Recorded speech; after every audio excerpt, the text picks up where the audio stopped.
Another thing that is an issue with the witnesses, because they believe you can only be saved in their organization, is this idea that everybody else who doesn't join the Watchtower organization, is wicked, or rejects the message of the Watchtower, is going to be destroyed in what they consider the Battle of Armageddon. This is the battle where God is going to come and judge all the governments of the world and bring in theocratic, God-ruled government through their organization, through ultimately Jehovah God, Jesus Christ, setting up this paradise earth. So there's always this fear that if I leave the Watchtower organization, say you join the organization, if I leave, I'm going to be destroyed by Jehovah God when the battle hits. So you will find Jehovah's Witnesses that say they couldn't live up to all of the rules of the Watchtower and they got disfellowshipped, kicked out for some reason. In those cases, a lot of times, those people will end up going off the deep end. Well, if I can't be good enough for Jehovah's organization, I might as well go party it up and, do whatever feels good, or just have fun, because I'm just going to be destroyed in Armageddon anyway. And they won't walk into a Christian church to try to get help, because that is the whore of Babylon. That is where Satan's system is working, especially the demons. If I walk into a church, that is where Satan's going to attack me. So you will find people that have left the Watchtower organization for one reason or another, and they will spend the rest of their life either trying to get back into the Watchtower because they figure that's the only place of safety, or they'll just give up on the idea of God and religion altogether. So, and I've even noticed too, in cases like with Jehovah's Witnesses who have left, sometimes because of all the doctrines that are implanted in them, even if they've left on their own because they've just seen too many problems in the organization, they're still thinking that this is the truth. And if this organization isn't quite right because of these things, then there must be another organization out there. So they will look at other churches and evaluate them by the grid that they've been given is the truth by the Watchtower. Well, if that organization is wrong, then all these other churches, there's got to be a church out there that is the truth. And if they look at all these other religions and they don't line up according to what they've been taught is the truth, then it's like, well, then I might as well not go anywhere.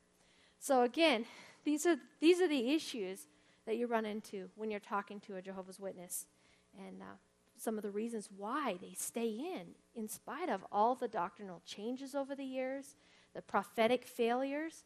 It's because they believe there is literally no other place to go but their organization for truth.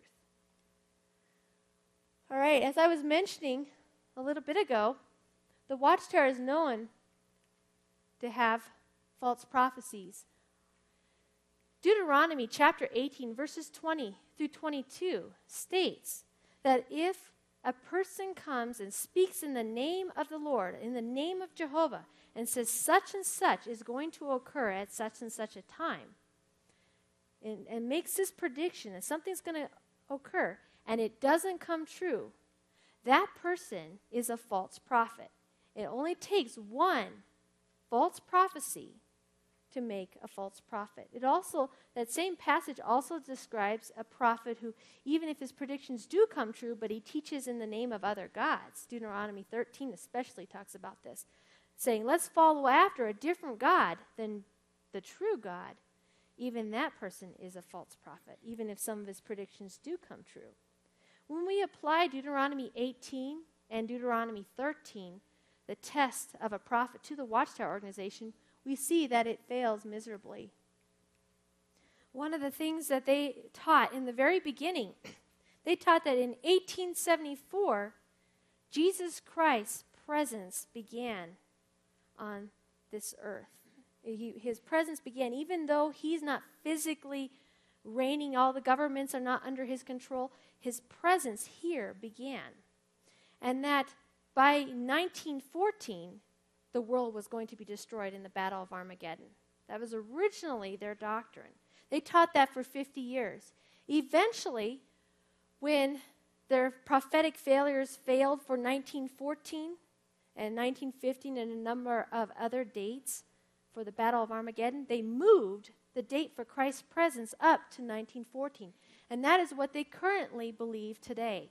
They currently teach that Jesus has been reigning invisibly since 1914. And there's a number of things that contribute to that doctrine.